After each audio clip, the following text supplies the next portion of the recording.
పండగ ముందు రోజు మార్నింగ్ పొద్దున్నే లేసి త్వరగా పని చేసుకుని పూజ అయితే చేయాలనుకున్నాం. అనుకున్న విధంగానే అన్ని అయితే చేసినా, కానీ దేవునికి వెళ్లే సమయంలో అయితే కొంచెం లేట్ అయింది. అందరం కలిసి వెళ్ళాలి కాబట్టి వాళ్ళు వచ్చేదాకా మనం ఆగాలి. అందరూ కలిసి వచ్చేటరకు దాదాపు 11:30, 12 అయితే అయిపోయింది. ఎందుకో తెలియదు, పండగ రోజు కూడా సూర్యదేవుడు అయితే బగబగా మండిపోతా ఉండు. కాళ్ళకు చెప్పులు లేకుండా అలా బోనం ఎత్తుకొని నడుస్తుంటే ఇంకా కాళ్ళు అయితే కాలిపోయినాయి. ఇంకా ఏం పర్లేదు, అయినా మనం అయితే ఇంకా కొంచెం దూరమే కదా అని అయితే బోనం ఎత్తుకొని దేవుని దయ వల్ల మంచిగా అయితే వెళ్తా ఉన్నాం.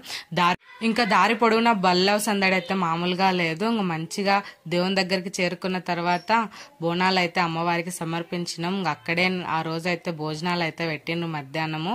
దాదాపు ఎంత తొందరగా వెళ్దామన్నా సరే పండగ రోజు అయితే చాలా లేట్ అయిపోతుంది దైవ దర్శనం అనేది. ఇంకా ఆ రోజు ప్రత్యేకత అదే కదా, లేట్ గా వెళ్ళినా అయితే దేవుని అయితే దర్శనం మంచిగా అవుతుంది. వీడియో నచ్చితే లైక్ చేయండి, అలాగే